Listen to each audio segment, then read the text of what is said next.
Hello friends, এটা মন্দারমণিতে ছিল আমাদের সেকেন্ড ডে। তো একইভাবে প্রথমেই চা খেয়ে নিলাম, তারপরে পুরি আলুর দম খেয়ে আমরা সি বিচে বেরিয়ে পড়লাম। তো আমরা যখন সি বিচে এসেছিলাম প্রচণ্ড বৃষ্টি পড়ছিল, কিন্তু এই সমুদ্র দেখার আনন্দ কি আর বৃষ্টিকে হার মানায় বলো?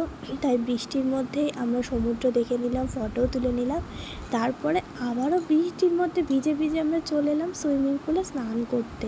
তো সেদিন আমরা 6 ঘন্টা ছিলাম না, তবে অনেকটাই সুইমিং পুলে ছিলাম। তবে বৃষ্টি পড়ছিল, ওয়েদারটা ভীষণ ভালো ছিল, আমাদের আরও ভালো লাগছিল। তারপরে আমরা ঘরে এসে লাঞ্চ করে নিলাম। তারপরে লাঞ্চ করে আমরা একটু ঘুমিয়ে পড়েছিলাম। তারপরে বিকেলবেলা আমরা বেরিয়ে পড়লাম দীঘার জগন্নাথ মন্দিরে যাওয়ার উদ্দেশ্যে।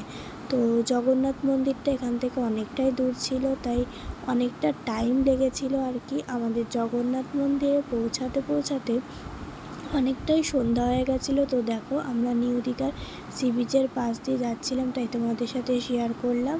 আর এই দেখো, এটা হচ্ছে দীঘার জগন্নাথ মন্দির, বেশ অনেকটা জায়গা জুড়ে মন্দিরটা। তো সবটা তো আর শেয়ার করা যায় না, তাই মন্দিরের ভেতরে কিছু শেয়ার করতে পারিনি, কারণ মন্দিরের ভেতরে ফটো বা ভিডিও অ্যালাউ ছিল না।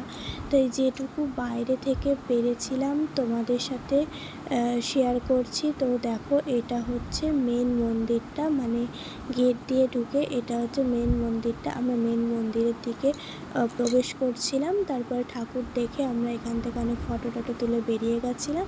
তো দেখো, এরপরে আমরা একটু পাপড়ি চাট খেয়ে নিয়েছিলাম, যেহেতু প্রচণ্ড রাত হয়ে গেছিলো হোটেলে ফিরতে, তাই সেদিন আমরা আর কোথাও বেরোইনি, হোটেলের আর সামনে টামনে কোথাও বেরোইনি। তারপরে আমরা সবাই মিলে একটু গল্প করতে করতে রাতে ডিনারটাও সেরে ফেলেছিলাম। তো ভিডিওটা কেমন লাগলো অবশ্যই কমেন্ট করে জানিও। আর এই রকম নিউ ভিডিও দেখতে গেলে পেজটাকে ফলো করে পাশে থেকো।